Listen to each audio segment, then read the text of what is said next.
So in the last class, we are discussing about the hypothesis testing.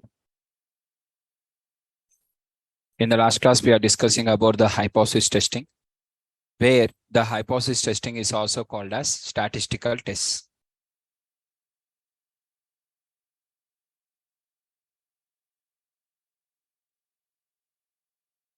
Okay, so hypothesis.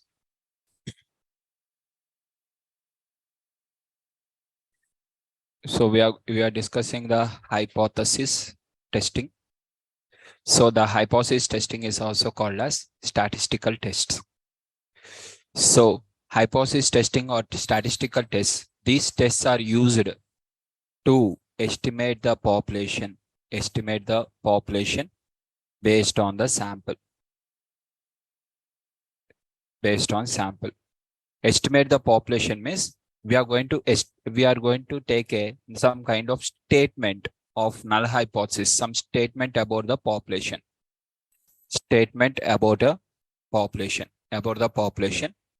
And this statement is a correct statement or a wrong statement. We are going to analyze and estimate based on the sample whether the statement is correct or a wrong statement about the null hypothesis. One statement will be there. This statement is related to population. The statement of null hypothesis always related to population. So we are going to have a null hypothesis statement about a population parameter. If it is a value wise means parameter. If it is a groups means, for example, if you are comparing between two things means, then the difference we are going to have.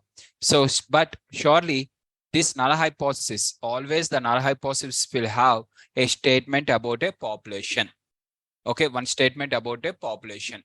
Example, let us take like this. The average score of 9 a.m. batch and average score of 6 p.m. batch, both are same. Right? So this is the statement about the population. Population means all the students of 9 a.m. What is the average score of 9 a.m. batch? So recently on last Saturday, you have taken the test. Okay. For you 100 marks. For them also it is 100 marks. Syllabus is different. According to them, whatever the syllabus they have completed, we have kept the syllabus based on that. And whatever the syllabus you have completed based on that. But total marks are 100 only. Both of them are having the 100 only. Now, within this 100 marks, total number of students in 9 a.m. batch, we are having around 140 students are there. Approximately 140 students are there. In 6 p.m. batch, we are having approximately 100 students are there. Approximately. Now, average score, what are the average score of these 140 students? Average score of 100 students. I am assuming these students are on the same path or having the same score.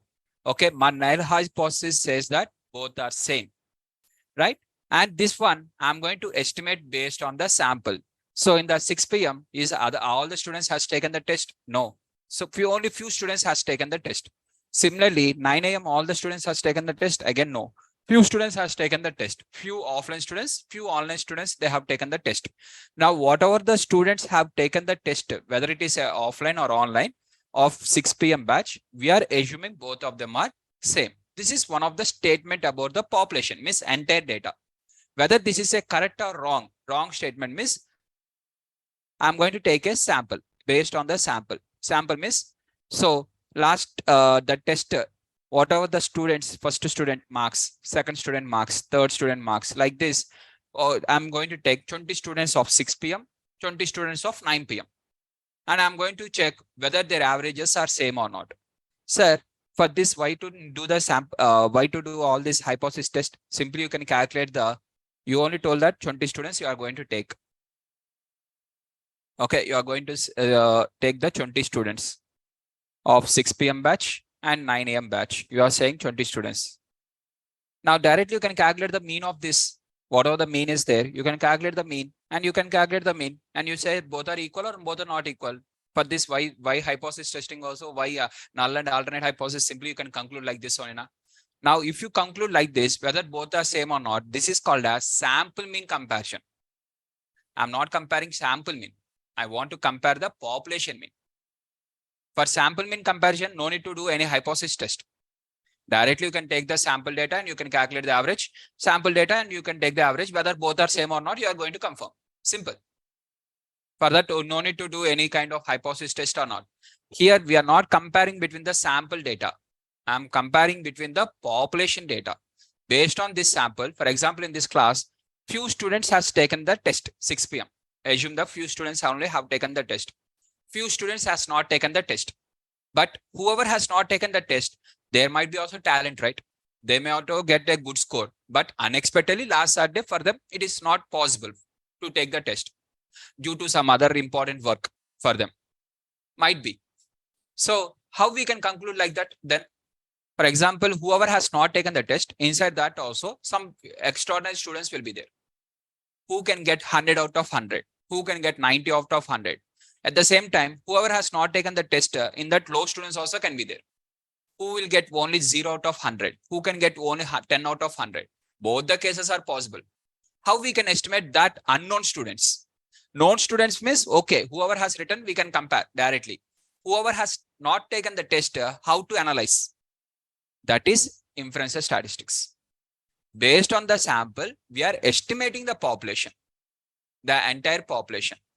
If you want to compare between two batches, if you don't want to compare, average score of 6 p.m. batch is greater than or equal to 70.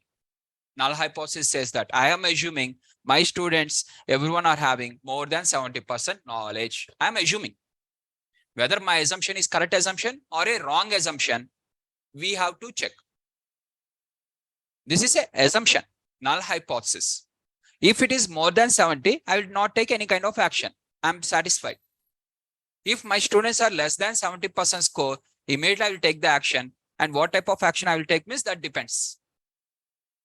So I may take a separate test. I may take mock interviews. I may conduct for them some kind of additional homework I may give. I may think of whatever I can do. I will come with a solution. How to increase the marks more than 70%. Right? Sir, why 70, sir? Pass mark is 40 only, na? You can take 40, na? 40 is for BTech, university.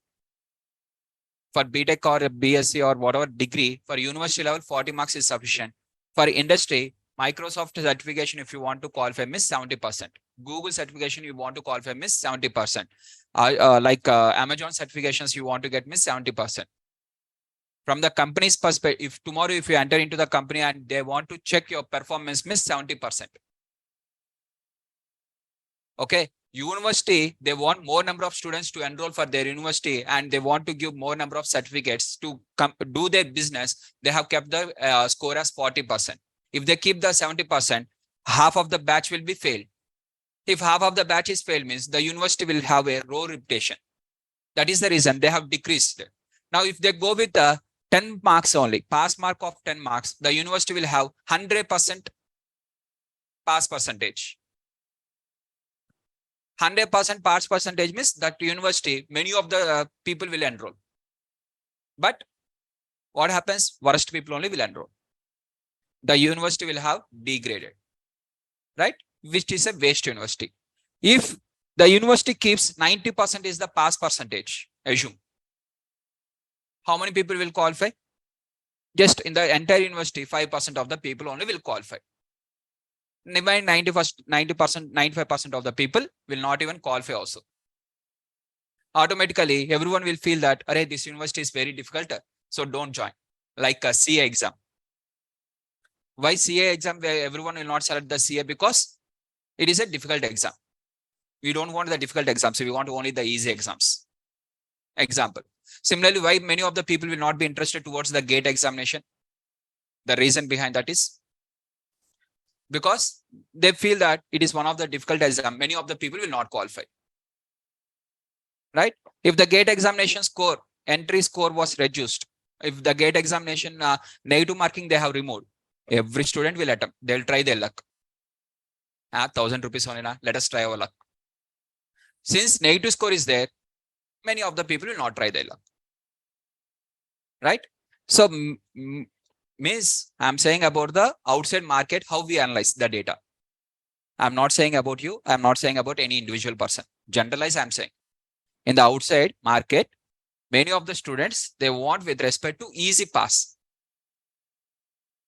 Just by listening itself, they have to pass.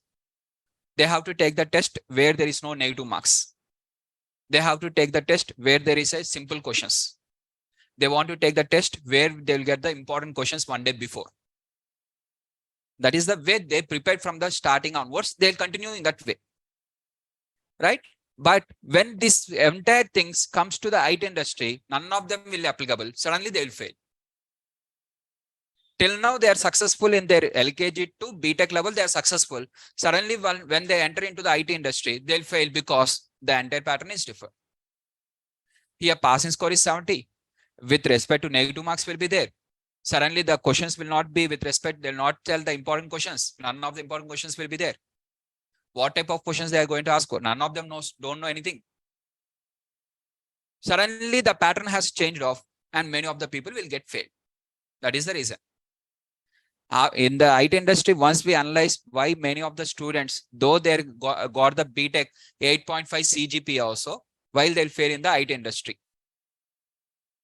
Okay, we many companies, they have hired their freshers, right? Satish says that voice is not audible. Others, can you please confirm? Is my voice is audible or not? Online students? It is clear, right? Yes. So in the IT industry, okay, in the IT industry like TCS has hired many people, many freshers from various colleges, engineering colleges within Andhra, Telangana, and throughout the India. They'll hire the freshers. After hiring the freshers, initially there'll be a probation period where for 6 months. In that 6 months, they'll keep some kind of test. In the test, if their performance is not nice, they'll remove them. Immediately they'll remove. Within the 6 months, they'll remove. Like Wipro, they'll remove, and the Cognizant, they'll remove. Everyone they'll remove if their performance is not good. Now, in that TCS, they got a doubt. The TCS chairman or someone has got a doubt. Hey, what is this? We are going for a colleges. From that colleges, we are identifying the best students. We are keeping some kind of entrance test. We are hiring them, and we are conducting the interviews. In the interviews, they're performing well, and we are hiring them. Means we are hiring a good students, number one. This, whatever the students we are hiring, their percentages in their CGPS are more than 70% only. This is number two. After hiring them, now why they are failing in the company? They are very good students in their college. They are very good percentage in their college. Now, why these people are failing in our company? Once they enter into the company, why they are failing? This, they have got a doubt. Why it is happening like this?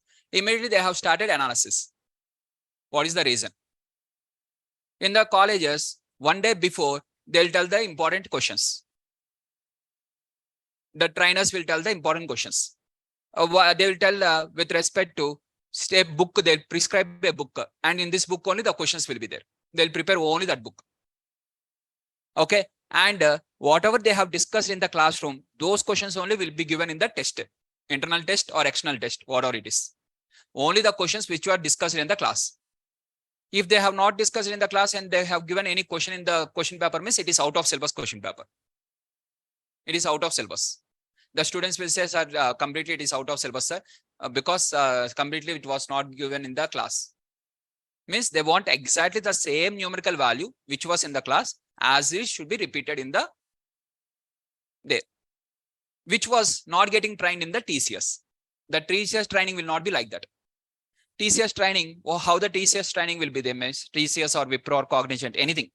Once you enter into the company as a fresher, if they give the training, means they'll discuss the topic, and they'll not tell even one important question also. They'll not give the important questions. They'll not share the material.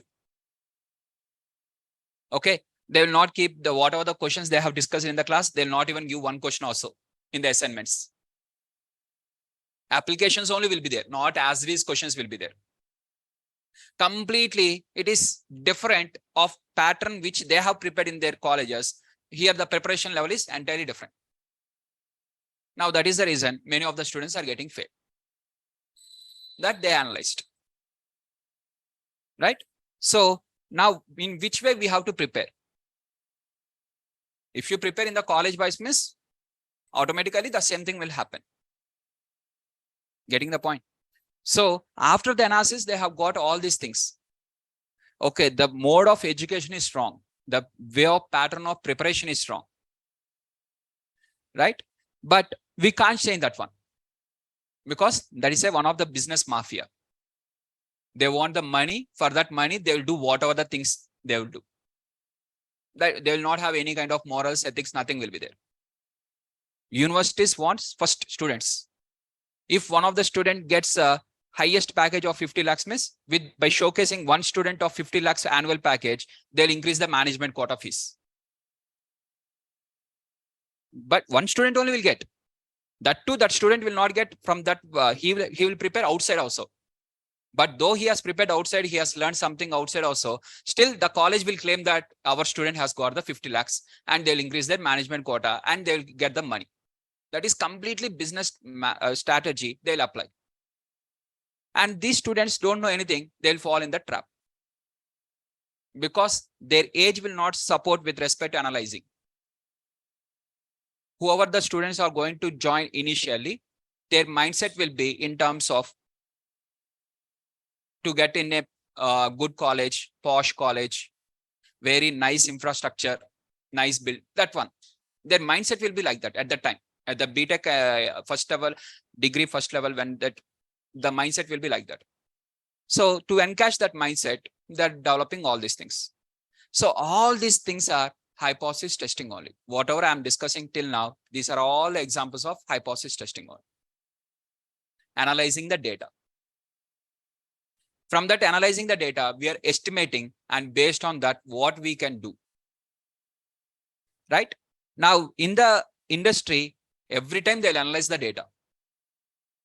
Okay. Every 10 days or 15 days or 20 days once, the HR, the data analyst team will analyze within the companies what is the performance. Which trainee is doing the performance very well. Every time they'll analyze in your backend. They'll check how is your performance. Every month they'll check your performance.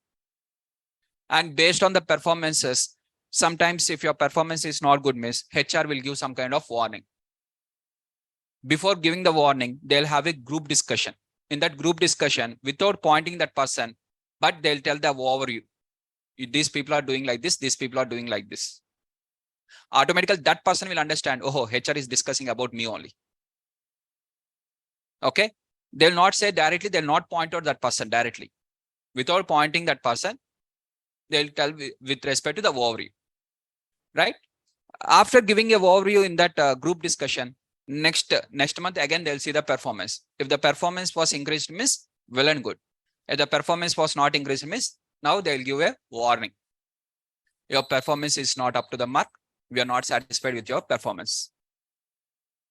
Right? In the next, after giving the warning also, still their performance has not increased. Simply they'll remove. Now, how they are going to analyze the performance? The backend, the data analyst team will work. The data analyst not only work for the client, the data analyst work for the internally also with respect to the HR. Right? In the company, not only single data analyst will be there, right? Multiple data analysts will be there. So in that multiple data analyst, out of 1 or 2 data analysts will work with respect to related to companies data. Companies, how the performance is there, annual performance, quarterly performance, monthly performance, fact, internal, whatever the whoever working their performance, they are going to check every time. HR will do HR analytics. Whatever the client data is there, that they'll do. That is secondary. That one they'll do, this one they will do. Whatever the work they have assigned, they'll do. Right? All this performance, every time they are going to analyze based on hypothesis testing. This one also will be done based on the hypothesis testing. By assuming the null hypothesis, whatever the person we have hired is a good person. Because based on the interview, once we select based on the interview only, this X person, whoever the person we have hired in the company, we assume that person is a good person only, then only we have released the offer letter. If the person is bad person, why we will release the offer letter? Our null hypothesis says that this person is a good person. He is capable of doing the project. We assume and we'll give the offer letter. And once he join into the company, now he is capable or not, we'll do with respect to the hypothesis testing. Right? The hypothesis testing, whether he is a good person or a bad person, But good person means in terms of capable of doing the project, means his average performance is greater than or equal to 8.5 out of 10. Not in a single one, average. Not in a, they will not check with a single one. Everyday's performance, average performance they'll take. Average performance, how they'll take, from where they'll get the data. Every day morning you log in, every day after evening you log out. So they'll check with respect to what are the things you have submitted in the company's portal. What are the things are there? In that, what is the work you have done? How much time you have spent in that? Everything will be there. Second to second data will be there. So how much amount of work you have done? How much time you have spent in that? Right? And what is the reviews you have got? How many times you have sent accelerated the issue? Means you have given the question. You asked the questions. In that day, how many questions you asked? Everything is a structured data. Everything we are going to. Everything is a structured data. In the structured data, time spent is one of the column name. Okay. Number of programs you have submitted is one of the column name. Number of issues you have solved. You solved is, means if you are a senior and junior has sent a one issue. Okay. One junior has sent that one. You have solved. That also they'll count. You have given the reply. Everything is official only. Whatever the doubts you ask is official. Whatever the doubts we solve is also official. Unless we are very close friends, we'll discuss on the floor. If you are close friends means we'll discuss on the floor, nothing through officially. That is secondary. But everything will be officially recorded. Now this, whatever the officially recorded, every data will be analyzed by the data analyst team. Whether he's a junior, whether he's a senior. And during the layoff, whose performance is very low. Now, before layoff means there is no recession. Everything is normal. They'll check with respect to their average performance is greater than 6.5. During the recession, they'll increase this one to 8.5. During the recession, they'll increase that one. Now, multiple people will not satisfy them. Earlier they have satisfied, now they are not satisfied. Now they'll go with the layoffs. Right? So who are not satisfying their performance, they are going to remove only those people. Who are satisfying the performance, they'll continue. How many people you have referred to the company, and through you, how many people has joined and their caliber, everything is recorded. Everything will be stored. The data will be stored. Recorded. At the same time, the data also will be stored and the data will be analyzed. All the analysis, entire analysis, data analysis, whatever the data analysis they are going to do, entire data analysis is hypothesis testing. Data analyst will work with respect to the hypothesis testing by using the descriptive statistics, by using the inferential statistics. Descriptive statistics says that what is the average score and how the standard deviation is there. Based on the standard deviation, how much he is very close to the mean, he'll observe how many times he is close to the mean. Or sometimes his performance is very nice and sometimes the performance is very low. Everything they'll analyze. Okay. For example, from day one onwards, I'm working here and from last 2 months, we are taking everyday class. One day I have taken the class at 6 p.m. Started at 6, at 6:10. One day 6:05. Like this, I'm having timings, right? Now, whatever the time I have started the class, someday, maybe due to the traffic, one day I may be late and I have started even at 6:30 also. Okay. I think in your batch, 1 or 2 times I have started at 6:30 also, I think, right? Now, whatever the data I'm having, this data will do the standard deviation. And if the standard deviation is very close and it is almost close to 0, means every day on the same time it is getting started, means he is a right person. If the standard deviation is very large, immediately I will get a call from the Naresh sir that you are doing with respect to sometimes you are taking early, sometimes you are taking very late. It is going to be a problem. And once they'll give the warning, second day they'll remove. If I don't change, means they'll remove. This is one of the example. This one also they'll analyze in the backend. The data analyst team of the Naresh IT, he will analyze this one also. Right? So everything will be analyzed. Why they are doing this much of analysis? Every minute thing they are doing analysis means because they want the betterization. They want the best. In order to get the best, right? For doing the best and to get the maximum business, we have to analyze every time. Is that clear, guys? Now, coming to the hypothesis testing. In the last class, we have seen what is the hypothesis testing, and with respect to within the hypothesis testing, what is null and alternate hypothesis, all these things. Now, in the today's class, we are going to see the hypothesis testing across multiple case studies, out of which few of them will be certification based questions. In the certifications and in the interviews, they'll ask this type of questions, and few of them will be real life. Okay, certification questions are different, real life questions are different. Certification questions means simple questions, which can be solved in 2 minutes or 3 minutes. Real life questions means we require the Python. For certification questions, we don't require the Python. We require only the manual calculation. We have to do everything on the white paper, and we have to open the calculator or Z table or whatever it is. And from that, we have to conclude. This is certification. Or in the interview, some person like in the interview, they'll say that, see, in Naresh IT, there is one trainer. His trainer name is SRK. And he's having with respect to average time. This is the average time. And with a standard deviation of this, please confirm, do the hypothesis test. They'll create one case study in the spot, and you have to give the answer on the spot. These are called as interview-based questions, right? So let us see few interview-based questions and real-life questions. Both of them, let us see, right? One by one. Now, import NumPy and import pandas as TD. Now, next, let's start with respect to this certification and interview-based. Now, whenever we are having certification and interview-based questions, remember, without using the Python, you have to do manually. We have to do manually. Now, so what are the steps involved in the hypothesis test?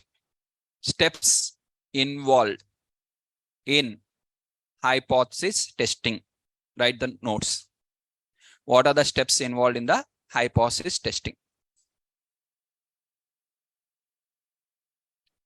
Point number one, first step number one. Okay, without writing, just focus now. Keep the heading and just focus, understand each and every point. Step number one, first formulate the null and alternate hypothesis. Formulate null and alternate hypothesis. This is the first step. By seeing the question, you have to formulate without seeing the data. Without seeing the data, just by seeing the question only, you have to formulate the null and alternate hypothesis based on the question. Based on the question or based on the project. If it is real life, means based on the project statement. One statement will be there, right? Based on that. Okay, this is. Now, example for that. Naresh sir has given, you are a data analyst. Okay, Naresh sir has given like this. Check whether SRK is a good trainer or a bad trainer. Right? Sir, according to you, good trainer means, okay, his average score, average feedback, if it is greater than 4.5 out of 5 means he is a good trainer. Otherwise, he is a bad trainer. Now, based on that statement, data is not there. Sample data is not there. Nothing is there. Based on the statement, null hypothesis says that mu greater than 4.5 means he is a good trainer. No action. Alternate hypothesis, mu is less than 4.5, action. Take the action on him. Action means first you give the warning and say that, sir, your feedback is very low. Students are feeling somewhat difficult. Please change yourself. Warning. No, remove. He is not changing, means remove. Same thing will happen in the Naresh IT. Right? Example. Now, just based on the statement, without seeing the data, whether the data is there or not there also, we don't know. Just based on the statement, just Naresh sir asked to check whether he is a good trainer or a bad trainer. Just based on that, we are concluding. Right? That is the first step. Formulate the null and alternate hypothesis. Second one, we have to check with what level of confidence. Level of confidence. With what level of confidence? Okay. If you want to check the confidence, we can't predict with 100% accuracy, right? We can't predict. We can predict with 95% probability. Sir, I am assuming he is a good trainer with 95% probability. I can't say 100%. Whatever the data I'm having with me, I analyze with that.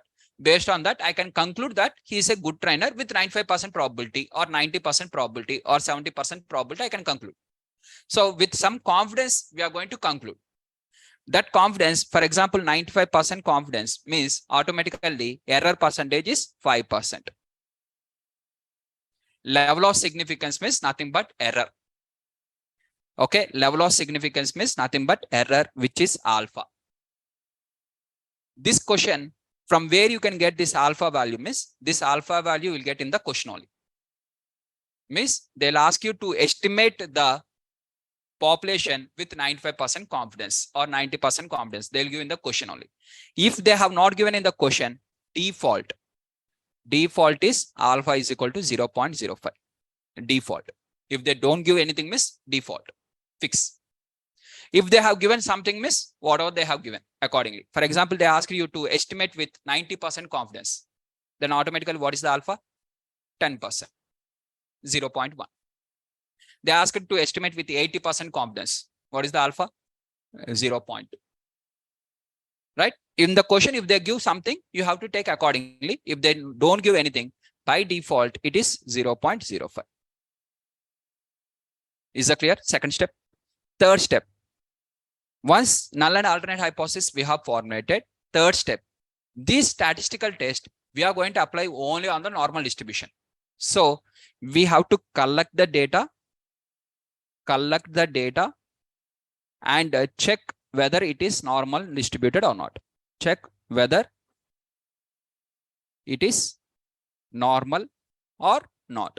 If it is normal, miss leave as it is. If it is not normal, convert to normal. If it is not, miss convert to normal. Convert to normal distribution. Then only you have to apply the test. Whatever the test we are going to discuss, all the tests only for normal distribution are applicable. So collect the data and check the data is normally distributed or not. How to check? Just by checking the skewness value. If the skewness value is with respect to negative, miss negatively skewed. If the skewness value is positive, miss positively skewed. If the skewness value is exactly equal to 0, miss perfectly normal distribution. Right? Now, step number 4. Collect the data and check whether it is a normal or not. Now, step number 4. If it is a normal distribution, then select the test. Select the test. Whatever the test is applicable. Select the test which is applicable. Select the test and after selecting the test, calculate the p-value. Calculate the p-value. P-value is nothing but probability value. Calculate the probability value. And step number 5. Based on p-value,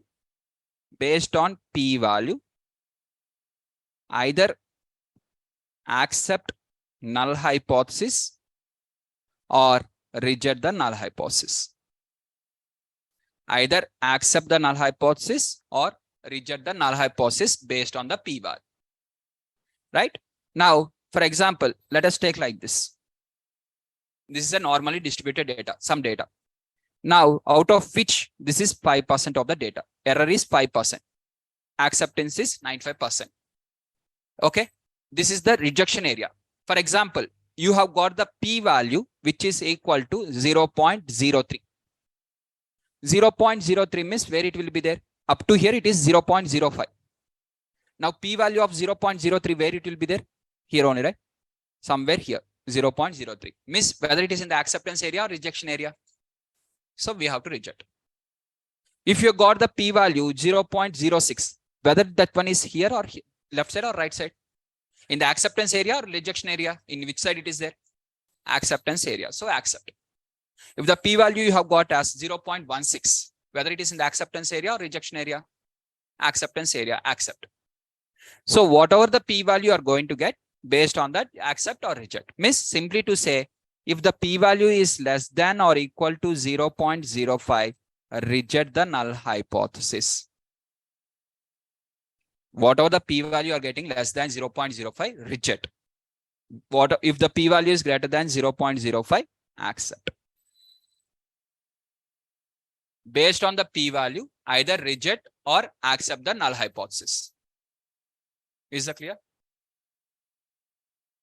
Based on the p-value, either reject or accept the null hypothesis. So if the p-value is less than 0.05, what is this 0.05? Which is nothing but alpha. If the p-value is less than your alpha value, if it is less than your alpha value, accept the, if the p-value is less than or equal to alpha, reject the null hypothesis. If the p-value is greater than alpha, accept the null hypothesis. Okay.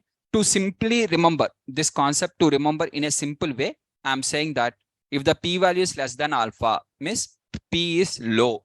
Low means less than alpha. P low, null go.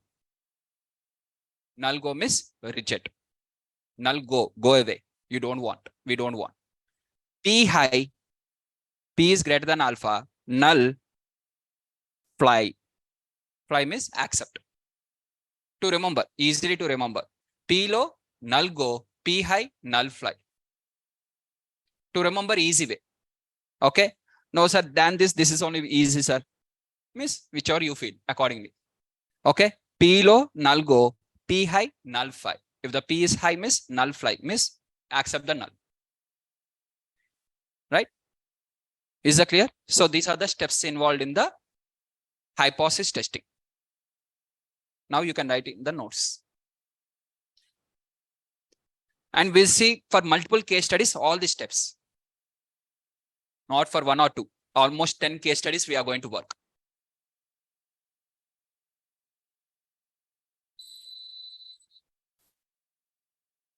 For all the case studies, first one you have to do, remaining I will show.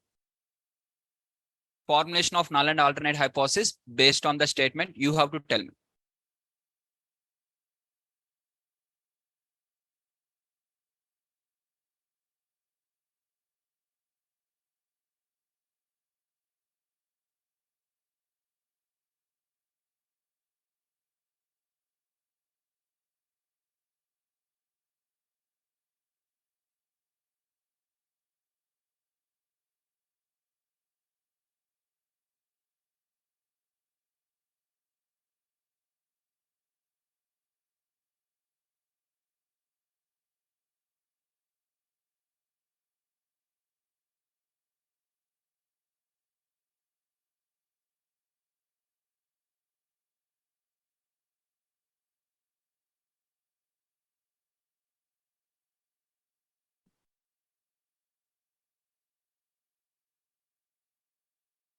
For data analyst role, this is one of the most important topic. Statistical testing.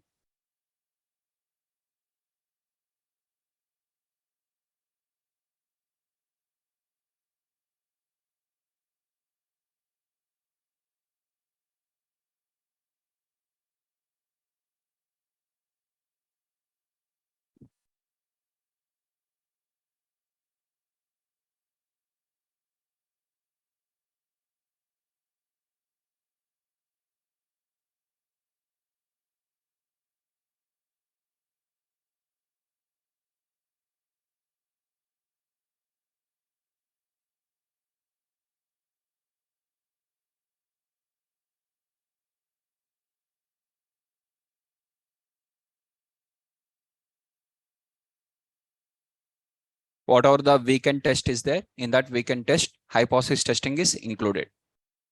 The entire statistics will be included, including your central limit theorem, confidence interval, and hypothesis testing with pandas filtering concepts. Right? Whatever we have discussed in this week, everything will be included in the weekend test. In this weekend test.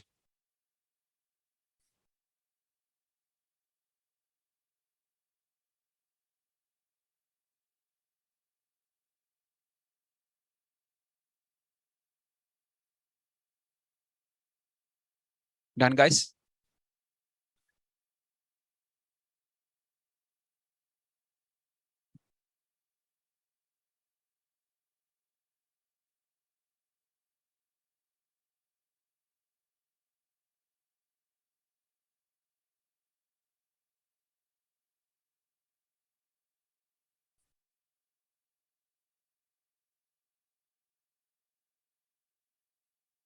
Done. So let's start the question number 1.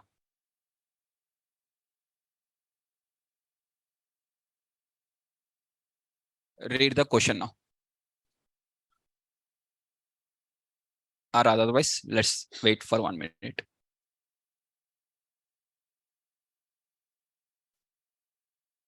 By the time I draw this one, you may see the answer also. Right? Read the statement and formulate the null and alternate hypothesis.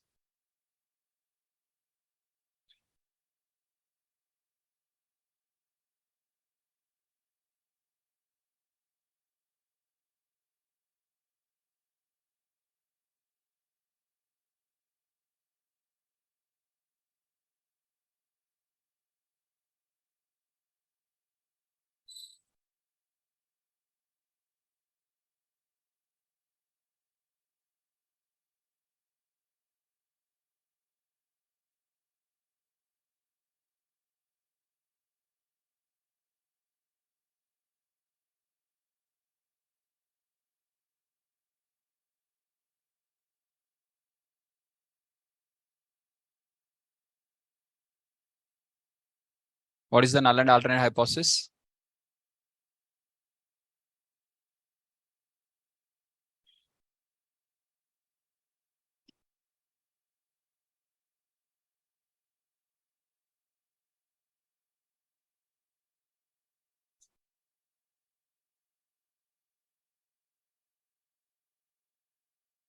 So a machine is producing perfume bottles with long-term average of 150 ml. Long-term average means population.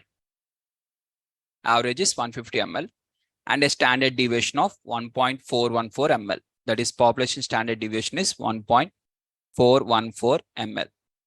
4 bottles are picked randomly. That is n is equal to 4. Means small n sample size. Small n is sample size.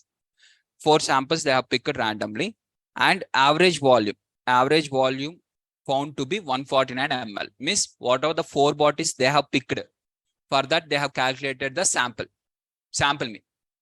Okay, the sample mean is 149 ml it seems. Now, has the average volume minimum of 150 is there or not? Generally, this machine has to produce 150 ml. Whether it is able to produce the minimum 150 ml or not. Minimum of, there is a word of minimum.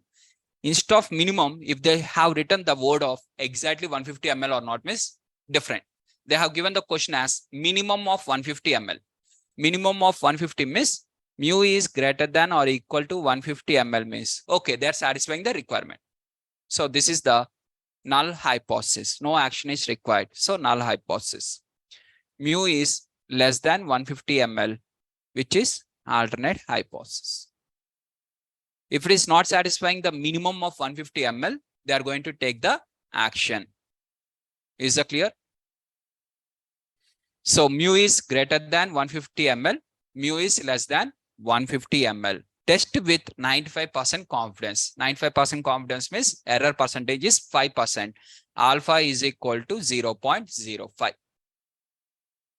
Step 1, formulation of null and alternate hypothesis is clear. Any questions on null and alternate hypothesis? Anyone? Any questions on formulation of null and alternate hypothesis? So first we are going to formulate the null and alternate hypothesis. That is the step 1. Step 2, calculate the level of significance. So in the question, the level of significance with test with 95% confidence interval they have given. If they have not given this one also, by default, alpha is equal to 0.05. Now, how I have selected here, mu is greater than or equal to 150. Once again, I'm explaining how I have selected this one means because they are asking whether the average volume of minimum 150 is there or not. That is the question. Minimum 150 is there. Now in the same question, everything is same. Has the average volume of 150. There is no, this one word is not there. Equal to or not equal to 150. In that way, we have to formulate. Based on the question, we have to formulate. So has minimum of 150 or not? So I'm going to check minimum 150 is there or not. Right?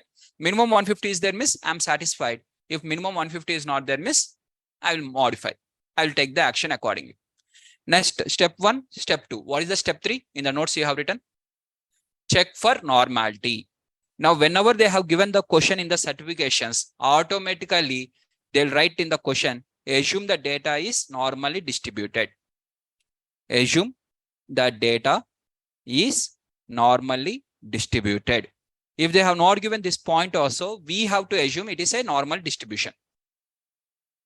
We have to assume it is a normally distribution, right? By default, they'll give, otherwise we have to assume it is a normally distribution. Because they have not given the data to check, to calculate, they have not given the data directly only, they only taken the 4. For that 4, what is the sample? They only taken.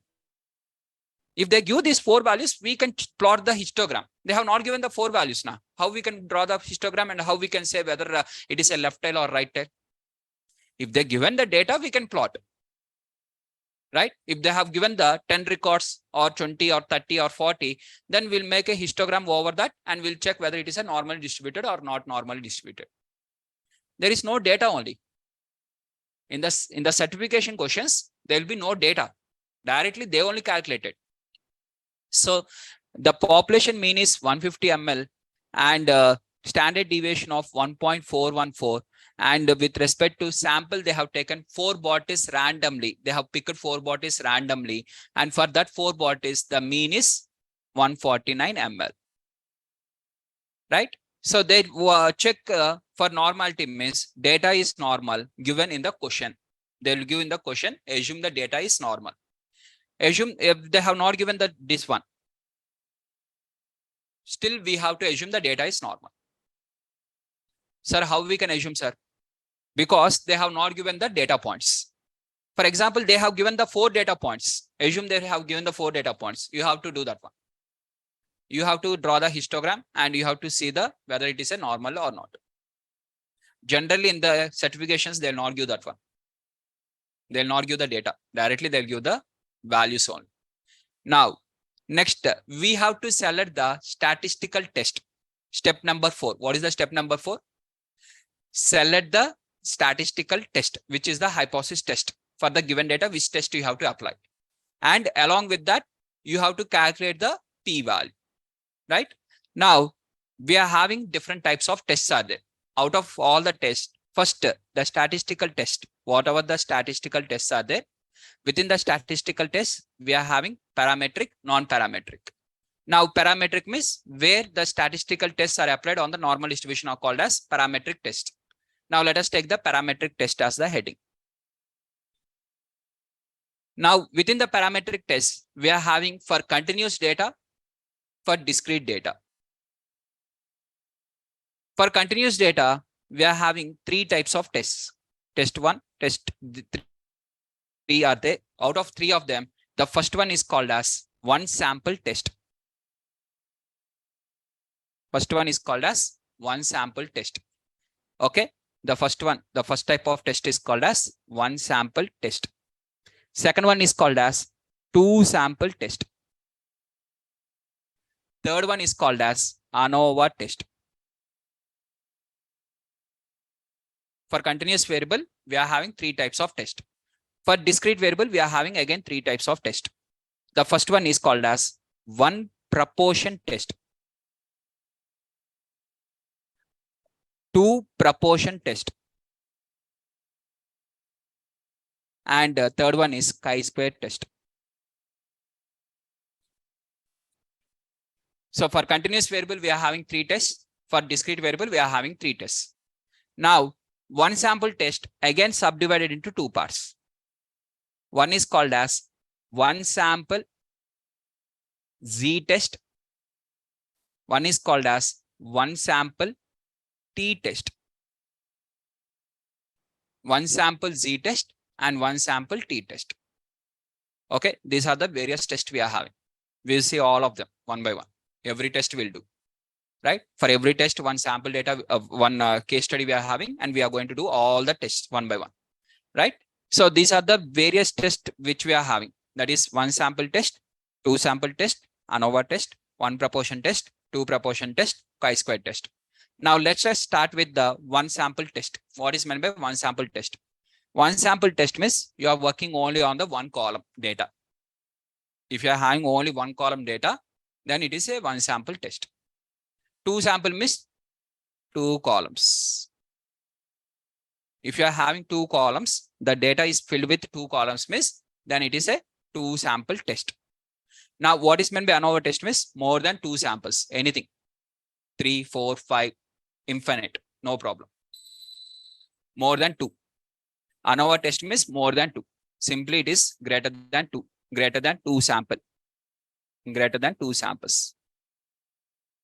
Two samples means nothing but two columns. Sample means columns, right? Next, one proportion means for discrete variable, one column.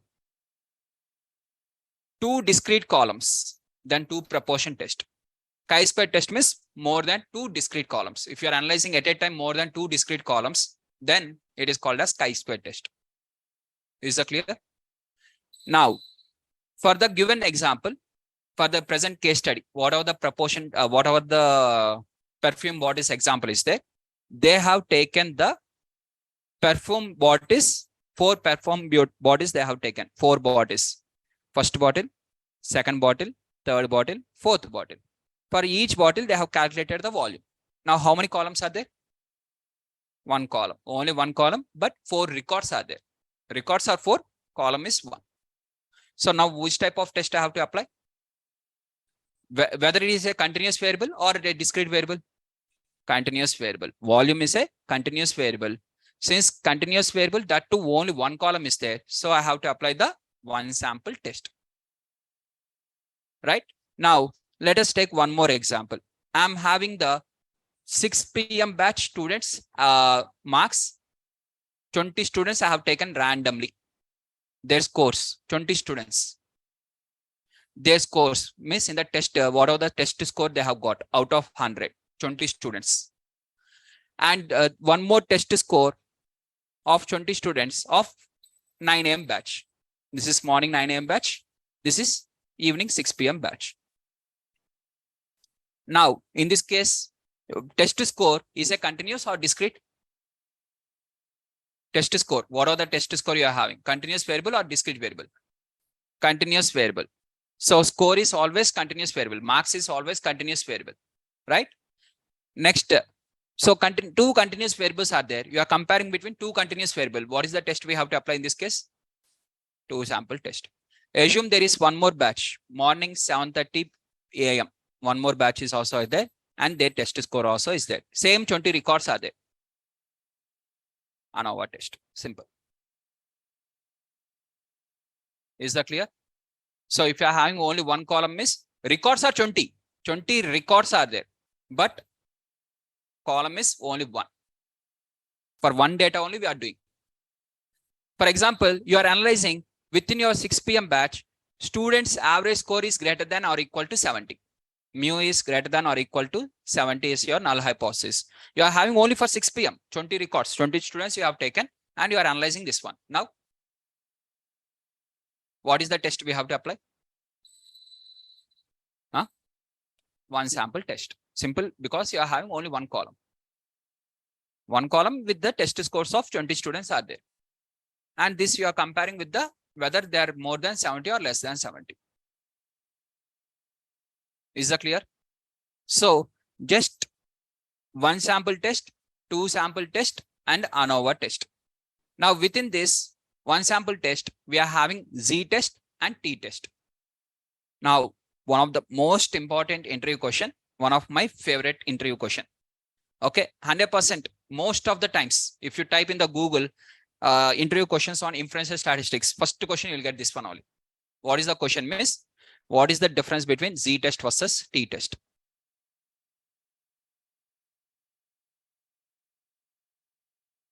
Okay. What is the difference between t-test versus g-test? If you are having a population, if population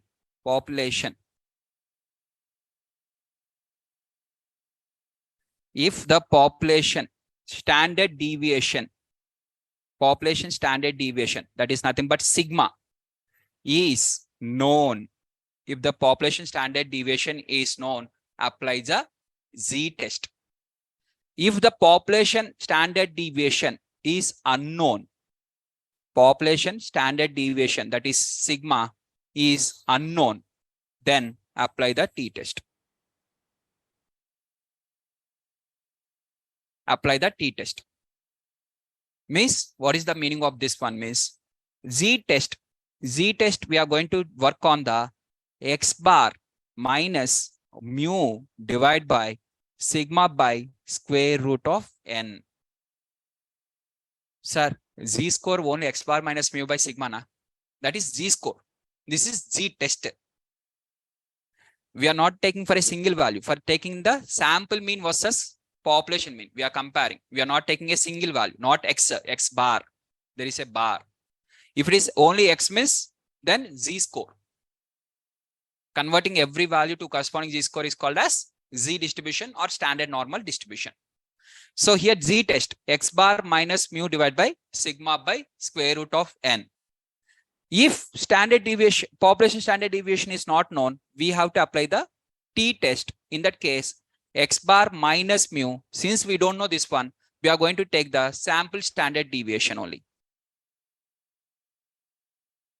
Instead of considering population standard deviation, we'll consider the sample standard deviation. Then this is called as t-test. When we work on the sample, n minus 1, automatically n minus 1 will be applicable. We have to apply n minus 1. What is this n minus 1 and how to apply? We'll see one by one. Right? Now, this is with respect to z distribution. This is t distribution. This is z distribution and t distribution. Okay. This works based on the z distribution. This works based on the t distribution. Now, what is meant by z distribution? Z distribution means converting every value to corresponding z score. Z score is nothing but x minus mu divided by sigma by considering the population. T score, similarly, we are having the t score. T score is nothing but x minus mu divided by sample standard deviation. Yes.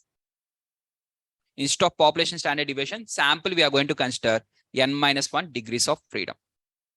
T score will be considered with the degrees of freedom also, along with the degrees of freedom. Right? Now let us see one by one. Now, z-test and t-test. Now, in our question, for this question, please write a notes. Write this. What is the difference between t-test and g-test? When you have to apply z-test means when population standard deviation is given in the question, apply the z-test. Population standard deviation was not given in the question means apply the t-test. Simple.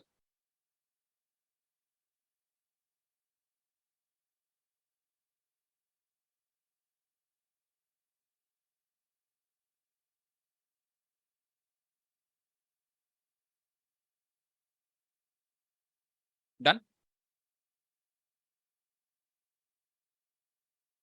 Let us start doing the test now.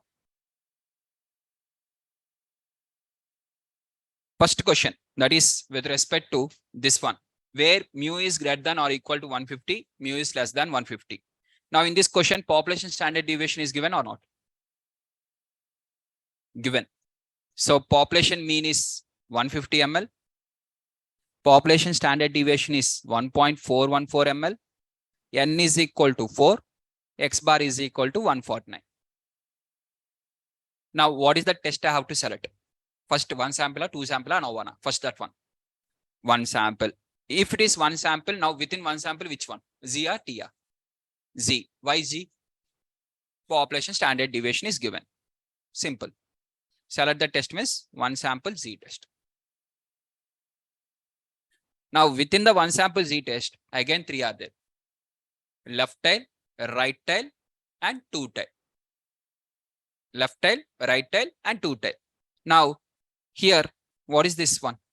Left tail or two tail? A left tail or right tail or two tail? Which one? Yesterday we have discussed for which one you are going to reject, which side you will reject, when you are going to reject. If it is less than 150, this side only you are going to reject. If it is greater than 150, 155 is there. Is there problem for you? 190 is there. Is there any problem for you? 340 is there. Any problem for you? Minimum 150 should be there. Minimum 150 should be there. That is the question. 1000 is there also, no problem. 10,000 is there also, no problem. Minimum 150 should be there. Less than 150 only problem.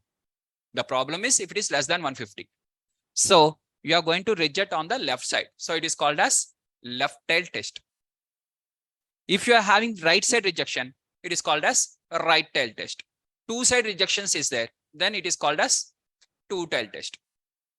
Is that clear? So now it is a one sample Z test with a left tail. With a left tail. Once left side only, the rejection will be done. Is that clear? Sir, how we can decide the standard deviation is population or sample? Very simple. In this question, the long-term average and long-term standard deviation. This long-term word is there, right? Long-term means in terms of population. Long-term data. Past data. For example, I'm having 10 years data. For this 10 years data, the sigma value I have given. Within that 10 years data, I have selected only last 1 week data. Then it is called as sample. Long-term average and long-term standard deviation. This long-term word is used for both of them. Long-term average with long-term standard deviation of. Is that clear? Now, so here, left Z test. How we are going to conduct the Z test means first we have to calculate the Z test. Z test statistic value. Calculate the Z test statistic value, which is nothing but x bar minus mu divided by sigma by square root of n. Now, what is the x bar? 149. What is mu? 150. What is the standard deviation? 1.414 divided by what is the n? 4. You calculate this one. After calculating, now you will get the some Z value. Now for this Z value, open the Z table and calculate the P value. And based on that P value, if the P value is less than alpha, reject. If the P value is greater than alpha, accept. Simple. Calculate. That is nothing but minus 1 divided by 1.414 divided by 2. Right? 2 is nothing but square root of 2 into square root of 2. And this is nothing but square root of 2 only. This will be cancelled. And you are going to get the value. What is the value you are going to get? So 149 minus 150 divided by 1.414 divided by square root of 4. And I got the value as minus 1.4144. Now this minus 1.4144, I'm going to open the Z table. Open the Z table. Once you open the Z table, what is the value? Minus, what is the value have we got? Minus 1.414. Where is minus 1.414? 414 means 1.41 only. We can calculate up to minus 1.41. Okay, round figure we have to take up to 2 decimals. We have to take round figure up to 2 decimals. So if I take the round figure up to 2 decimals, it is minus 1.41. For minus 1.41, it is 0.079. So the same thing I'm going to calculate here. That is 0.079. I already told you how to calculate the z-score. I mean probability from using the z-score, right? Stats.norm.cdf, and you have to give this value. Automatically it will give the output. Now p-value I have got. Now based on the p-value, you are going to accept or reject the null hypothesis. Now p-value is greater than alpha or less than alpha. P is greater than alpha. P high, null fly. Do not reject the null hypothesis. Do not reject the null hypothesis or simply accept the null hypothesis. Accept the null hypothesis, or this is also called as do not reject the null hypothesis. Both are same. Accept null hypothesis or do not reject. Okay. Now, whether you are accepting your null hypothesis or rejecting the null hypothesis, means we are accepting the null hypothesis for this one. Sir, actually they have to maintain 150, but they are maintaining 149 only now. We are not working on directly, we are not comparing these two. We are comparing with respect to the entire population, not based, we are not concluding based on the sample. Simply based on the sample, never we are going to conclude. The many of the students get confused with respect to only one thing is called as, many of students will get confused. What is the confusion they will get means, they'll work on the sample. They'll calculate the sample mean. They will work the sample standard deviation. For example, in this class, I have taken a sample of 10 students. Okay, assume, directly I'm saying in this class, I'm taking a sample of 10 students. Now 10 students average, the 10 students average is 85 marks. From this, can I conclude that population also in this class, student will have the average score of 85. Can I conclude like that? With this, we are estimating the population. Population would be in between. So you are going to take the confidence interval only. You are just applying the confidence interval concept that you are going to apply based on the test. Right? Is that clear, guys? So directly, we are not going to work on the sample data. Based on the sample, we are estimating the data. We are not concluding with the sample. Is that clear? Right? This is the first question. So in the question, they'll give you the question like this. And along with the question, they'll give you a Z table. Z table, how they will give means in the exam. For example, this is the question was given in my mock test, assume. I'll give you a Z table from here to here. This is the Z table I will give. Along with the question, these values I will give in the question paper. You have to select your answer and you have to do manually. We will not provide the Z table textbook. Only this table only they'll give. They'll not give the entire textbook. Is that clear?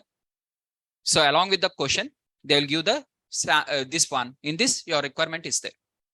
You don't need to open your mobile phone, no need to open the Z table. Nothing, right? Is that clear? In the certifications also, they'll give as is the question along with the Z table. Z table means not from the starting to ending. Only above 2 lines, below 2 lines. For example, this is the line. They'll start from here, above 2, below 2. If they give exactly like this, many of the students are confirming, oh, above 2, below 2. So our answer will be in this only. They are concluding like this. So nowadays, what they have done, above 1, below 2 lines or 3 lines, they are giving. Otherwise, if I give only 5 lines, they are concluding between only the answer will be, because above 2, they below 2 only they'll give generally. If I give 7 lines, means above 3, below 3. In between, it will be there. They are concluding like this. So sometimes you may get from here to here. Right? And not first line only will be the answer. Maybe. Right? Don't try with respect to, okay, what are the number of lines in that middle line only? Don't apply like that. Instead of that, apply the formula. Okay. Now, let us go with the second question. Question number 2. Now, for this second question, you tell me the answer. Complete starting to ending, you have to do now.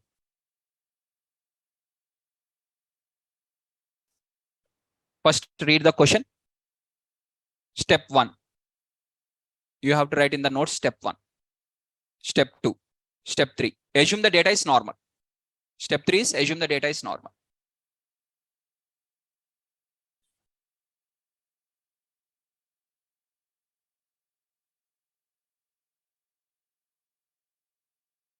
The mean response time for a random sample of 30 deliveries. 30 deliveries are there. 30 records. What is the column name is? Time. Response time. Response time is the column name. Inside that, 30 pizza deliveries are there. 30 records are there. The mean response time of 30 pizza deliveries is 32. Means for these 30 records, the mean is 32. 30 deliveries means n is equal to 30. The population standard deviation is equal to 10. Sigma is equal to 10. The pizza delivery services director wants to perform a hypothesis test with alpha. Alpha is equal to 0.05. Alpha is equal to 0.05 level of significance to determine whether the service goal of less than 30 minutes is being achieved or not. What is the null and alternate hypothesis? Null hypothesis says that mu is less than or equal to 30 minutes because this is the service goal, right? Whether they're achieving this one or not. If they're achieving, means happy. If they're not achieving, means they'll identify what is the problem and they'll do the modifications accordingly, right? Alternate hypothesis. What is the alternate hypothesis? Mu is greater than 30 minutes. Means now what is the test I have to conduct? What is the population mean I have to consider here? 30 minutes is the population mean for which I have to do the hypothesis test. Whereas sample is 32. Sample time is 32, but my requirement is whether it is 30. Okay, now first step 1 is completed. What is the step 2? Level of significance. What is the level of significance? Alpha is equal to 0.05. In the question they have given, yes, in the question only they have given directly. Right. Step 3. The data is normal. Because 30 values they have not given to us to plot the histogram. Directly they only calculated the sample mean. Without, if they have given to us, we'll calculate the sample mean. They have not given to us. They only calculated. In the question itself, directly they have given the sample mean. Now, step 4. Select the test. Which test? First 1 sample, 2 sample or ANOVA? 1 sample. But first it is a continuous variable or discrete variable? It is a continuous variable because it is a time. Time is a continuous variable. Time in terms of not date wise. Date wise is that means it is a time series data. Here the time is in terms of 4 minutes, 10 minutes, 15 minutes. Minutes is there. Number is there. And which is the average is 32 minutes. If they have given the time in terms of date wise, then it is a time series data. That is neither comes under continuous or discrete. Right?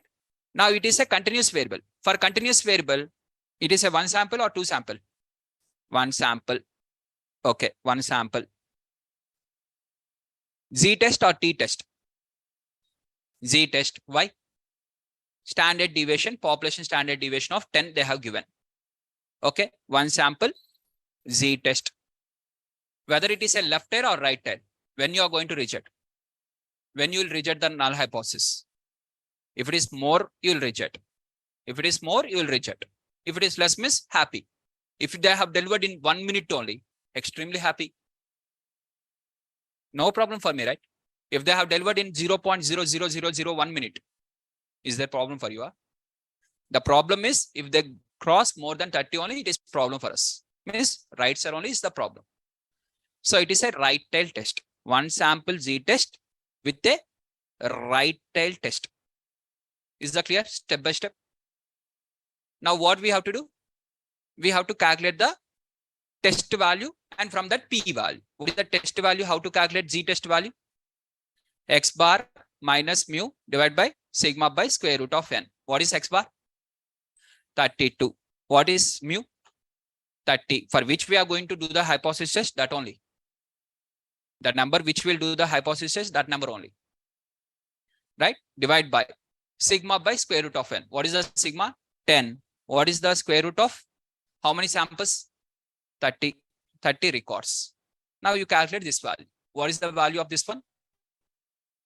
1.09.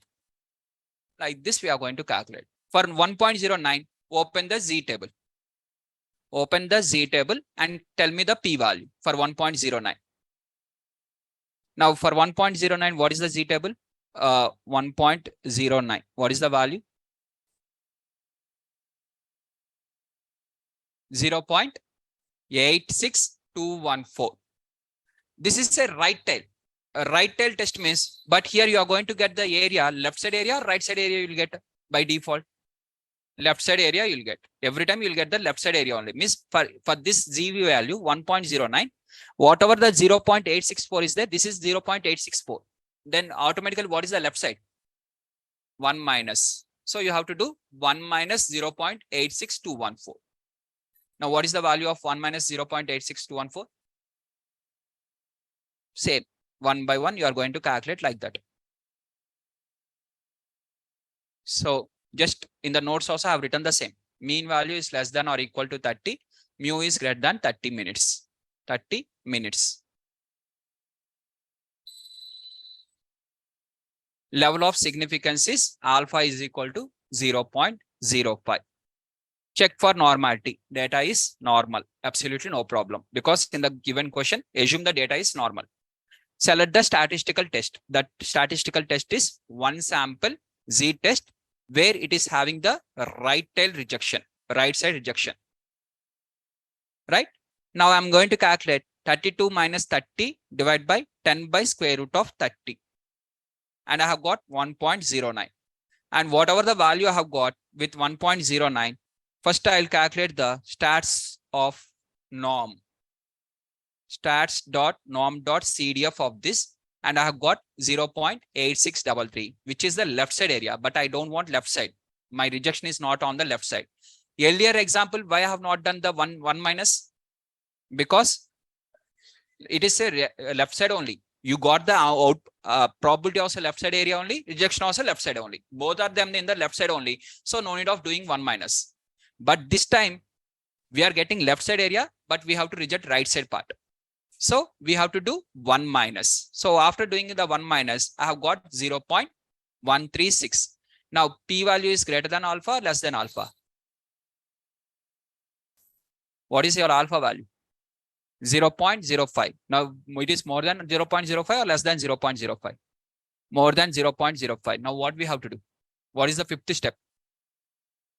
Based on the P value, accept or reject the null hypothesis. If it is P is greater than alpha, what we have to do?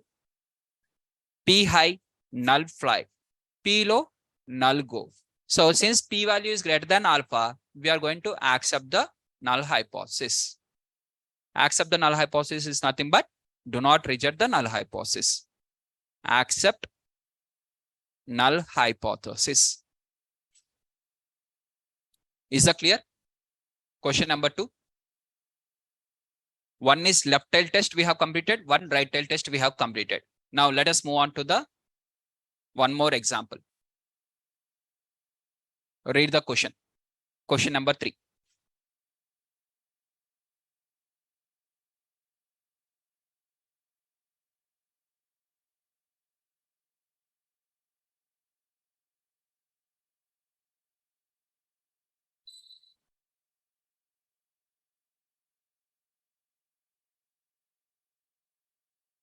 Assume there is a sample of 30 milk carton. Milk carton means nothing but milk bottles. Okay, 30 milk bottles. 30 means sample size. That is number of records are 30. N is equal to 30. The meaning of this one. Sample of 30. Provides a sample mean of 505. For this 30, what are the values are there? For these 30 records, the average value is 505 ml it seems. That is the meaning of first line. Is the clear? First line meaning is 30 samples, mean is 505 ml. One of them maybe have 510, 515, one may have 498, 495, 420, 430, anything. Finally, the average is 505. They have not given the data set. Now, here, what is this column name is called as ml of quantity. The quantity in terms of ml. Now, the population standard deviation is believed to be 10 ml. Sigma is equal to 10 ml. Perform a hypothesis test with a level of significance alpha is equal to 0.03. In the question, they have given clearly alpha. You can't take the 0.05. Population mean 500 ml. Okay. And perform a hypothesis test at a 0.03 level of significance to help to determine whether the filling process to be continued or stopped. Okay, where the population mean is 500 ml. Okay, they want to check exactly their filling process is having with 500 ml or not. Now, what is the null and alternate hypothesis for this? Mu is equal to 500, not equal to 500. This is the step number 1. Null and alternate hypothesis. Right? First step is clear. Step number 2. What is step number 2? Level of significance. What is the level of significance for this example? 0.03. Right? Is that clear? Sir, Abhishek, first step doubt. Abhishek, please type your question. What is the doubt you are having? Here, there is a word called as corrected. When there is a word called as corrected, who is going to correct? That is, the company's people are going to do the correction. Filling, operating or stopped means by quality inspector will be done. Correction will be done by whom? Company people. For company people, what they want? Exactly, it should be equal to 500 ml they want. If they give more miss, that is loss for the company. If they give less miss, that is called as cheating. So they want exactly 500 ml. For example, Heritage company is there. Heritage milk packets are there for us. In that milk packets, that we are having 500 ml. Backside one sticker is there, 500 ml. Inside that 500 ml is there means okay. If it is more than 500 ml is there, that is going to be loss for the company, right? Heritage company, it is be loss. Now, if it is less than 500 ml, 495, 494 only they are giving. Then automatically quality inspector, they'll check that they're giving with less quality and immediately they'll take the penalty. If public identifies that the Heritage is giving only less quantity they are giving and they have raised a complaint in the consumer court, immediately the quality inspector will go and inspect. After inspection, they identify that it is having only less quantity. Immediately they'll shut the company also. They may shut the company, they may take with respect to penalty, they may do anything. That depends upon the type of mistake they have done. Now, who is going to correct? Correct means correction will be done by the company people, not by the quality inspector. Quality inspector will either continue with the operating or stop. He will stop immediately. This will be done by the quality inspector team, but correction will be done by the company team. For company team, they require exactly 500 ml. Is that clear now? Now, so step number 1. Step number 1 is null hypothesis is mu is equal to 500 ml. Alternate hypothesis is mu is not equal to 500 ml. Step number 2. Alpha is equal to 0.03. Step number 3. Data. Data should be normal. Because in this 30 values they have not given, so we can't draw the histogram. We can't see the whether it is normal or not. That is not possible. So we have to assume the data is normal. But generally in the question, they'll give the assume the data is normal. They'll use the word. Okay. Now, step number 4. What is the step number 4? Select the test. Which test I have to select? First, I'm having only one column. That too, it is having ml. 501 ml, 509 ml, 520 ml. Something will be there. 30 records will have like this. Something will be there like this. Now, how many columns you are having overall? One column. So what is the, whether it is a continuous variable or discrete variable? Continuous variable. So it is a, now what test I have to select? One sample. That is minimum clear. One sample is clear. If the same thing is a discrete means one proportion. If it is continuous means one sample. Up to one sample it is clear. Z test or T test? Z test. Why? Because in the given question, 30 samples, sample mean of 505 ml with a population standard deviation of 10 and mu value they want to check for 500 ml. So sample standard deviation was given. So it is Z test. Now, whether it is a left tail, a right tail or two tail? Two tail. What is meant by two tail? Two tail means if it is more than 500 also problem for you. If it is less than 500 also problem for you. Both the sides problem. If they have given only 10 ml, problem na. If they have given 600 ml, problem na. Earlier example, we are having with respect to, if you take the pizza deliveries, if they have delivered in 1 minute means no problem for us. If they have delivered in 2 minutes also, no problem for us. If they cross more than 30 minutes, only problem for us. But this time, less also problem, more also problem. Both the sides problems are there. So it is a two-tailed rejection, right? So the same thing I have written in the notes. First one is mean is equal to 500, mean is not equal to 500, alpha is equal to 0.03, data is normal. Generally, it will be given in the question. Otherwise, we have to assume. Next, select the statistical test, one sample z-test with two-tailed rejection. It is a one sample z-test with a two-tailed rejection, where I'm having the two-tailed rejection, that side and this side. Now, what I'm going to do? Z-test means same, x bar minus mu. What is x bar? Minus mu divided by sigma by square root of n. That is 505 minus 500 divided by sigma is 10 by square root of 30 samples. Same. And I'm going to calculate the test statistic value. And I got the 2.73. The value I have got is 2.73. Now I'm going to open the Z table. In the Z table, 2.73. Where is 2.73? This is 2.70717273. This is 73. 2.73, which is equal to 0.99683. Means this they are giving with respect to entire left side area. But I don't want entire left side area. I want two sides. Means what I have to do? 1 minus. If I do 1 minus, I will get the right side area only. But left side I'll miss now. If I do 1 minus means left side area I will miss. If I do this one miss, I will miss this one. So what I'm going to do? First, I will calculate the right side area. How to calculate right side? 1 minus. 1 minus of 0.99683. First, I will calculate this area, right side area. How much right side area is there? Similarly, left side area also same that. So can I multiply this one into 2? Can I multiply this one into 2?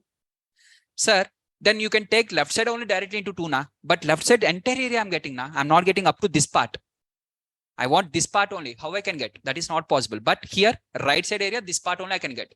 The same thing, left side also available. So I'm going to multiply into 2 times. So just I'm going to keep the same thing 2 times. So 1 minus stats.norm.cdf of this one, whatever the value I have got, that is, first I will calculate this one. Before calculating this one, first I will calculate the normal one. First I have got 0.9969, which I have seen in the Z table, which is nothing but this one. Sorry, not this one, right? 2.73, which is 0.99683. The same answer I have got here, 0.99683, right? Now, whatever I have got, 1 minus, I'm going to do 1 minus so that I will get the right side area. Whatever the right side area I have got, into 2 times I'm going to multiply. How to multiply into 2? Into 2. So whatever the value I have got from here to here, first I will store this value, and whatever the value I have got, into 2 times I'm going to do. The 2 times is 0.006. Now, once I got the p value, based on the p value, I'm going to either accept or reject. Now tell me, this p value is less than 0.03 or not? 0.006 is less than 0.03 or greater than 0.03? Less than. So your p value is less than alpha. P low, null go, reject the null hypothesis. Reject the null hypothesis and stop the process and correct your machine. The machine is having some problem. It is giving more. So immediately reject the null hypothesis. Immediately reject the null hypothesis means, what is the null hypothesis? Where the mean is equal to 500. Reject this one. Means what is the answer? Answer is mean is not equal to 500 ml. Mean is not equal to 500 ml. Stop the process. Stop the process of filling. Stop the filling process. Stop the filling process and rectify. And rectify the mistake where the mistake is there. Rectify the mistake. as a data analyst, we are going to say this one to the company's team that, sir, in your some mistake is going on. So it is giving more milk in the packets. So it is going to be a loss for the company, and immediately they are going to rectify. Is that clear? These three examples are related to certification or in the interview. In the tests, tomorrow if I am conducting any test, miss, in that test. So in the test, what I will give, miss, I will give the question. I will give you the question along with the Z table. I will copy the Z table in the question. And you have to calculate step by step. You have to bring the calculator. In the calculator, you have to calculate x bar minus mu divided by sigma by square root of n. First, you have to calculate this. Whatever the value you have got, you have to check in the Z table. And from that Z table, you calculate the P value. Whether you will do 1 minus or whether you will not do 1 minus, that depends on the question. If it is a right tail, miss, 1 minus. If it is not right tail, miss, only left side area. Is that clear, guys? Any questions? Sir, first, only entire right side will know, no, sir. So what means it is divided by 2. Yes, just for example, you are having the right tail, this area. Now this area, left side also we are having. So we are going to just multiply into 2. The same area, whatever we are having right side, the same area we are having on the left side. That is the meaning. How much area we are having on the right side? Same area we are having on the left side. Is that clear? Got the point? This is manual testing. In the company, will not do anything like this. Nothing will be done in the company. In the company, for example, the same question was given. Directly we'll apply this formula, and based on the formula is from stats model.stats.weight stats, import the Z test. Directly we are going to import this Z test function, and in the Z test function we'll give for which one we have to test, and we'll write the left side or right side or anything, and we'll get the answer. Okay, assume for the same question. For which question I want to do? You want me to do? Tell me any one of them. But if you want to do, miss, we have to get the data. Data should be there. Without data, we can't do. Without data, we can't do. Because this test in the company, whatever we are going to do here directly, they only taken the 30 samples and they only given the sample mean. But in the real life, we'll not get that right like that. We'll have to take the 30 values. What are the 30 values are there? This is the column we have to select, and that column we have to give as the input. For example, this example is there, 500 ml example, where mu is equal to 500, mu is not equal to 500. Now here, directly they have given us the sample mean. Assume they have not given the sample mean. Now what we have to do is, with respect to the entire data, we have to give as the input. And we have to check with respect to whether it is close to 500 or not. And alternate is equal to two side. Two side means both sides rejection. If you write left side means left side rejection. Right side means right side rejection. Okay, let us try with one of the example and you'll understand this one. Right. Now let us take, there is a question like this. Okay.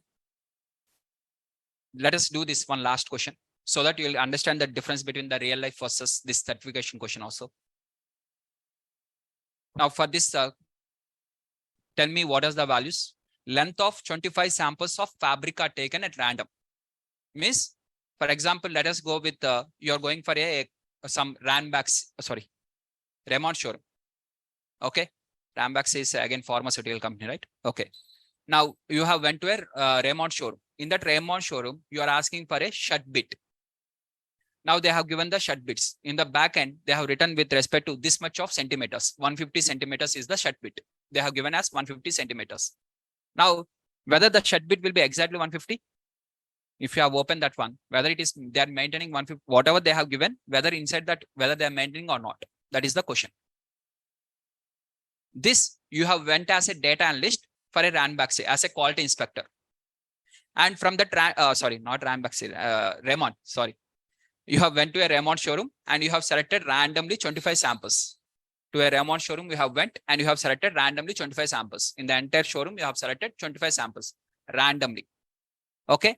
And these 25 samples, whatever the length of 25 samples you have selected, length, fabric length of 25 samples you have selected. Historic mean means population mean. Population mean is 150 and population standard deviation is 4. Check whether the current mean means whatever the 25 samples you have corrected, whatever the sample mean is there, whether this mean is equal to this mean or not. That is the question. So total 25 samples are taken. And sample mean, where is the sample mean, sir? They have not given the sample mean. Sir, without sample mean, then how we can calculate? They have given the data for us. This is the data. If you want, I will show you the data set.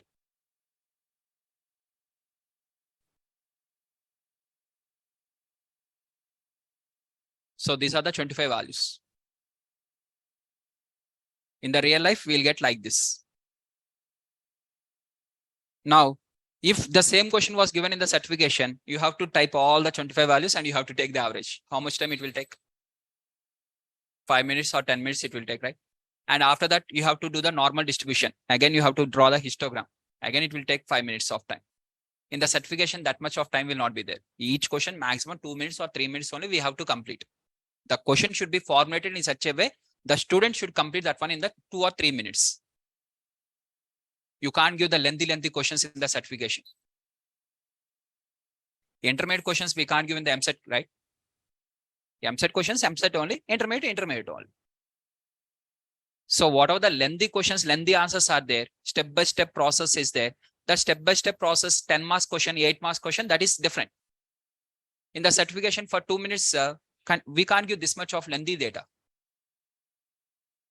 So now, if you calculate, now you calculate the sample mean. What is the sample mean? Okay, let us assume I'm only calculating the sample mean. I'm calculating the sample mean.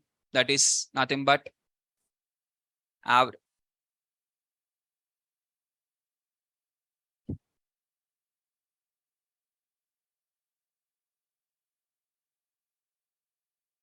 Average of all these values, these 25 values. Average is, okay, now I'm giving you, mu is 150. Okay, population is 150. Standard deviation. What is the standard deviation? In the question they have given, what is the standard deviation? 4. N is equal to 25. And X bar. I'm giving directly the X bar. Forget about this one. I'm giving directly for you. 155.06. Okay, assume like previous question. Okay, now you tell me what is the answer. Alpha is equal to 0.05. The alpha is equal to 0.05. You do all the steps on the spot. Please do all the steps. First, formulate the null and alternate hypothesis. You only do everything. You only do. Open the Z table. Open everything. You only tell me finally the answer.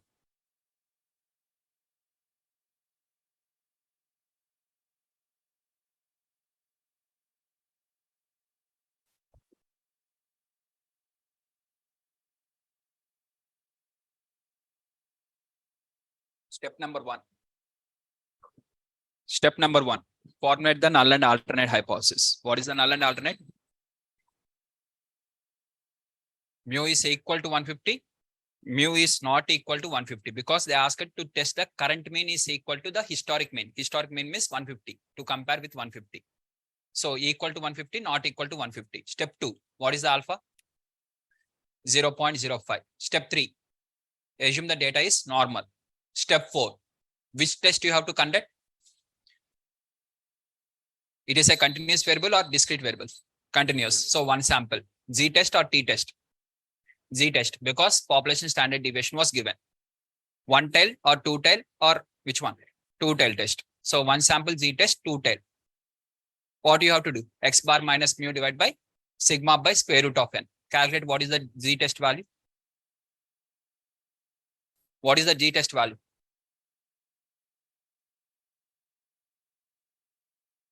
That is X bar, that is 155.06 minus 150 divided by 4 by square root of 25. That is 155.06 minus 150 divided by 4 by square root of 5. Calculate the value. What is the value? Open your mobile phones and calculate this one. That is 155.06 minus 150 divided by 4 by 5. 4 by 5 is nothing but 0.8. Denominator is 0.8. Numerator is 5.06 divided by 0.8. What is the answer? 6.32. For 6.32, what is the test statistic? Open the Z table for 6.32.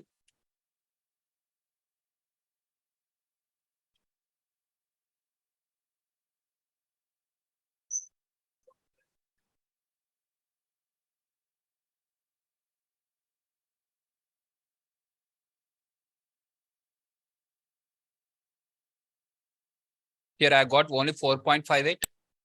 You are saying 6.32. What is the mean value? X mean.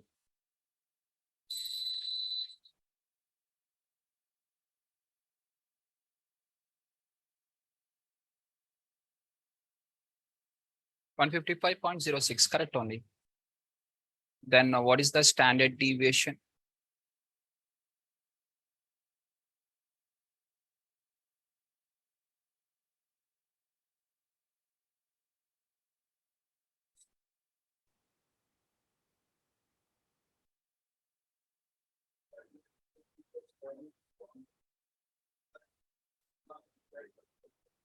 Divide by square root of m.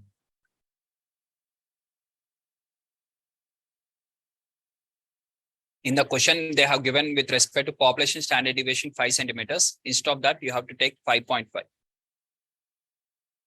It is not 4 centimeters. Standard deviation is 5.5.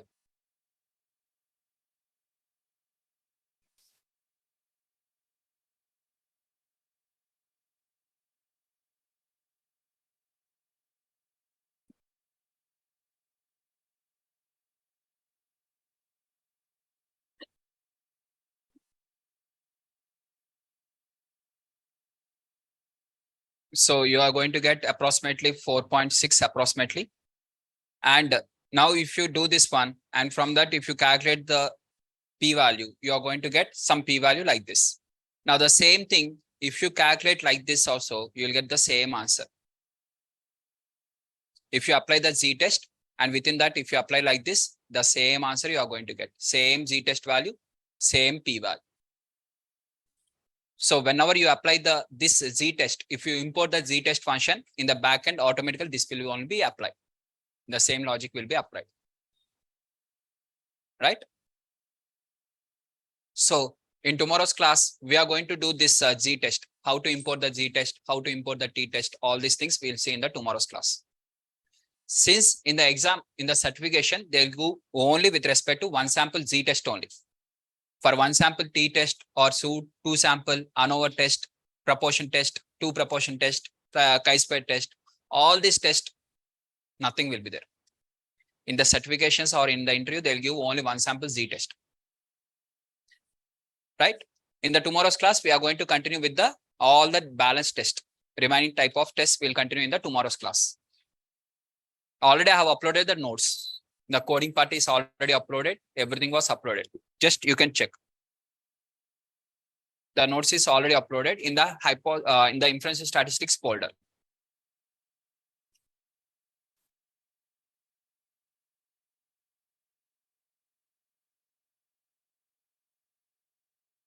Is that clear, guys?